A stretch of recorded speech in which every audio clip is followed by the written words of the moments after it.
Ja, erstmal herzlich willkommen zum Modern Koi Blog. Hello, Agust. Hi, how are you? I'm so fine, and you? Yes, fine, thank you. That's great. Und wenn Sie schon länger, über viele Jahre vielleicht, die Blogs schon mitverfolgen hier in Japan oder früher auch Bilder, dann haben Sie immer mal wieder ihn hier gesehen, Agust. Und Agust kommt aus Indonesien, lebt auf der Hauptinsel in der Stadt Bandung. Hat dort for how many years before you started your own koi business? 10 years? It's been almost 10 years, or 10 and a half maybe. 10 and a half. Yes. Also vor 10,5 Jahren hat er seine Koi-Karriere als Koi-Händler in Bandung gestartet. Und witzigerweise, Sie werden das jetzt nicht glauben, wir sitzen jetzt hier zusammen in Hiroshima auf der Konishi Koifutter. Aber eigentlich hat er angefangen, japanische Koi über unsere Webseite konishi-koi.com und da über unsere Auktion zu kaufen. You started your Koi career by playing our auction in Europe. Yes, That were the first Japanese koi you bought, right? No. I bought some Japanese koi before, but as the Konishi koi that were available in Indonesia was very limited, and it's only the Karashi koi last time. Okay. So when I was browsing the web and I found in the Konishi Europe website, it got me really interested. Also es gab schon wohl, und er hat auch schon ein paar japanische Koi gekauft in Indonesien. Er war damals noch Hobbyist, aber es gab nur Konishi Koi, nur Karashi Koi von Konishi in Indonesien. Und dann hat er angefangen, das Web zu durchsuchen und hat dann Konishi Europe, unser Auktionshaus, gefunden, hat sich dann bei uns gemeldet. Er spricht sehr gut Englisch. You studied in Washington, US, right? Yes, in Seattle, Washington. Seattle, Washington. Und in Seattle, Washington hat er studiert und spricht hervorragend Englisch, viel besser als ich, und hat dann irgendwann mal angerufen. Und dann war klar, okay, die Fische, auf die er bietet in den Auktionen, die sind noch in Japan. Wir können sie dann direkt von Japan nach Indonesien schicken lassen. Why did you start or why did you change from the koi hobby to the koi business? That makes not always sense. No, because maybe at the time, because of the Konishi varieties, the other Konishi varieties that were not available in Indonesia, then I found out that they breed some really good other varieties like Shusui and Kujaku, even like their Gosanke, maybe compared to some other famous brands in Indonesia, that are also still good. Okay, also ich habe dann gefragt, wie kam es dazu, dass er vom Hobbyist zum Koi-Händler wurde.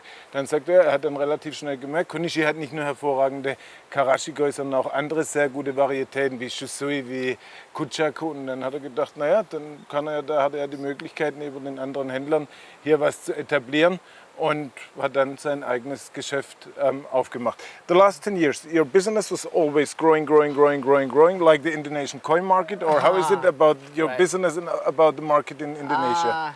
I think for the first 5 years it was fine. It was growing at a steady rate, but I think now in the last 2-3 years it's kind of more or less the same. So it's kind of a bit stuck, maybe because like now more and more people becoming koi dealers in Indonesia.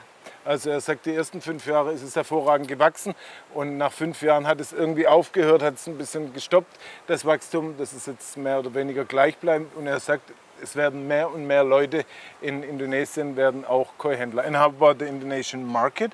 Is that growing or even more or less stable? I think it's actually growing because when I asked for some koi builders, they said that they're always full of projects. So like when I remember my friend who did the building for koi ponds, he always the guy say singing "Let It Be" in the car. Yes. So maybe whenever I ask him, he always like 3 or 4 projects that he's doing at the same time. So I think if many people are building koi ponds, then the market is actually growing. Also er sagt, der Markt, der Koimarkt, ich hatte ihn gefragt, ob der Markt in Indonesien am Wachsen ist. Dann sagt er geht davon aus, dass er wächst, weil die Teichbauer, die sind eigentlich immer ausgebucht. Und er hat einen sehr gut befreundeten Teichbauer, so wie ich mich herup habe. Und der war auch mal hier mit in Japan dabei, der hat dann immer Let It Be im Auto gesungen. Ein ganz netter Kerl, und der sagt, der ist immer auf Monate ausgebucht und hat immer 3, 4, 5 Projekte im Vorlauf. Und von daher geht er aus, dass der Markt am Wachsen ist. And about keeping koi in Indonesia, what is the minimum temperature in wintertime? Air and water? It really depends on which city or which area you're living. But in my city, the weather is a bit cool. So maybe the temperature range of the water is around 21 to 25 or 26 in the afternoon. But if you live in wintertime? We don't have winter. We only have two seasons: the rainy season and the drought season, the dry season. Also Sie haben gar keine, er hat gesagt, die Temperatur ist zwischen 21 und 5, 26 Grad. Dann sage ich im Winter, dann sagt er, wir haben keinen Winter, wir haben nur Regenzeiten, wir haben eine Trockenzeit. And so the temperature never drops below 20 degrees. No, never. Never? Never. Die Temperatur fällt nie unter Grad. But the growing must be amazing in Indonesia. Yes, so we can grow them all year long. Oh. Yeah, but the problem with the temperature in Indonesia, for the female koi, they develop the eggs faster Yeah. because of maybe the hormonal change, Yeah. because of the different temperature and climate. And what is the problem about it? People just don't like it. When the younger female koi, they start to develop eggs and their stomachs become big, and people are afraid that they are not able to release the eggs, and they will end up With a the eggs tumor will or- become like a tumor or like hardened eggs inside the stomach. Also er sagt jetzt, ich weiß jetzt nicht genau, wo genau das Problem ist, aber er sagt, aufgrund der hohen Temperaturen entwickeln die Koi recht schnell, bilden die weiblichen Koi recht schnell ihren Laich aus, ihre Eier aus, und die Leute haben Angst, wenn schon sehr junge Koi sehr viel Laich ausbilden, dass sie den dann nicht mehr loskriegen und dass sie dann an Tumoren oder sonst irgendwo sterben. But you have many Koi tumors in Indonesia? Not many, but always. Well, a pond with, let's say, 50 koi.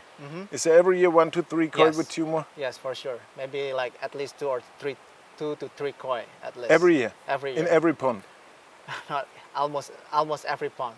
Maybe we always have a case like once every 3 or 4 months.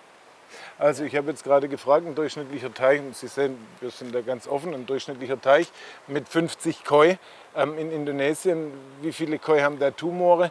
Dann sagt er, also habe ich gesagt, sind das jedes Jahr 2 bis 3 Koi, die an Tumoren sterben. Dann sagt er, es ist tatsächlich so, dass alle 3 Monate circa bei der Menge an Fisch einer an Tumoren stirbt. Und ich finde es insbesondere deshalb interessant, weil die japanischen Züchter, die haben mir immer erzählt, dass viele Koi, die nach Indonesien exportiert werden, dass die an Tumoren sterben und dass die Teiche dort extrem tief gebaut werden, eben aufgrund der hohen Temperaturen, weil ein tiefer Teich sorgt nicht nur bei unseren klimatischen Verhältnissen dafür, dass er nicht so stark abkühlt, sondern dort wird es verwendet, damit er nicht so heiß wird, dass also auch wieder Wärme ans Erdreich abgegeben werden kann. Und die Züchter haben es auf die Tiefe geschoben, aber vielleicht hat es ja auch was mit der dauerhaft hohen Temperatur zu tun, dass das auch einen gewissen Zusammenhang zu erhöhten Tumoraufkommen geben kann.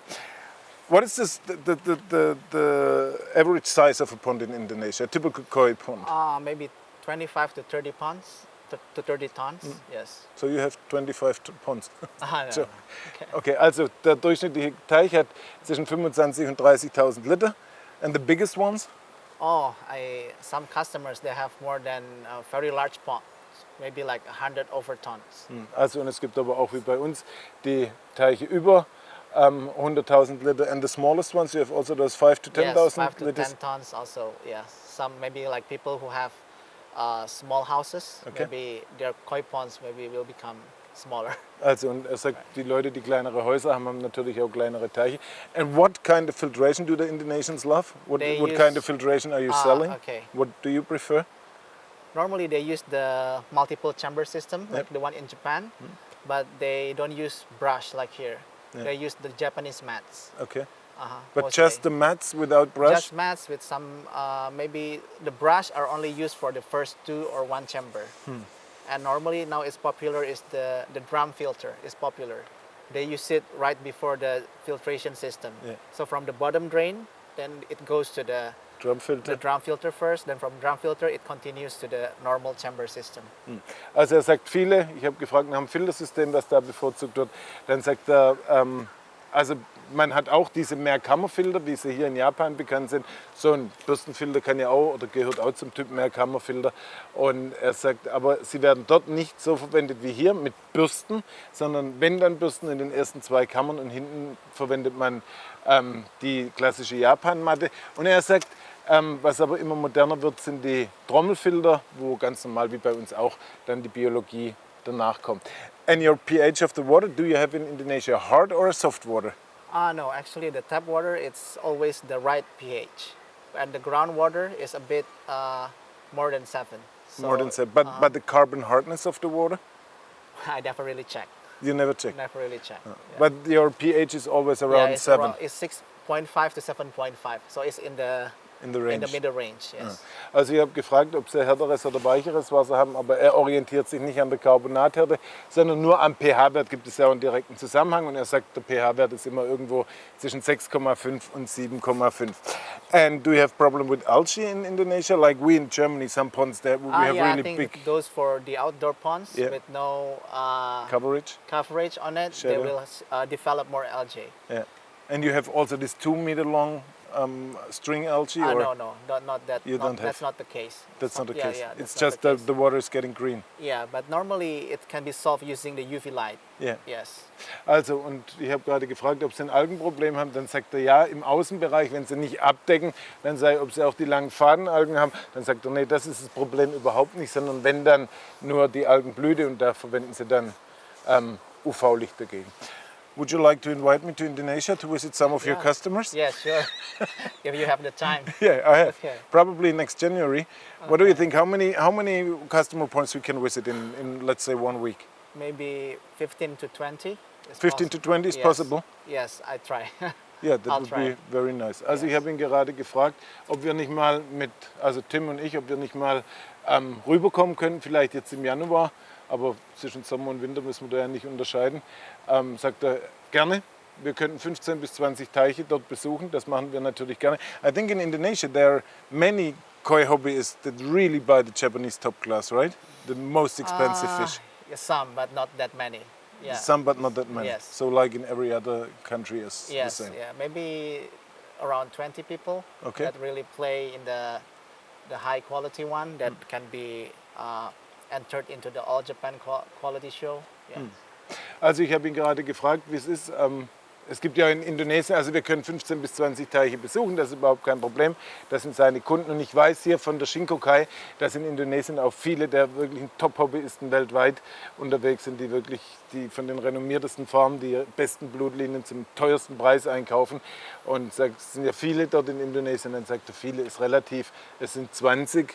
Und wenn ich mir vorstelle, dass es wahrscheinlich nur auf der Welt irgendwo zwischen 50 und 100 so Leute gibt, die wirklich in der absoluten Top-Range kaufen, dann sind es doch viele. We are looking forward.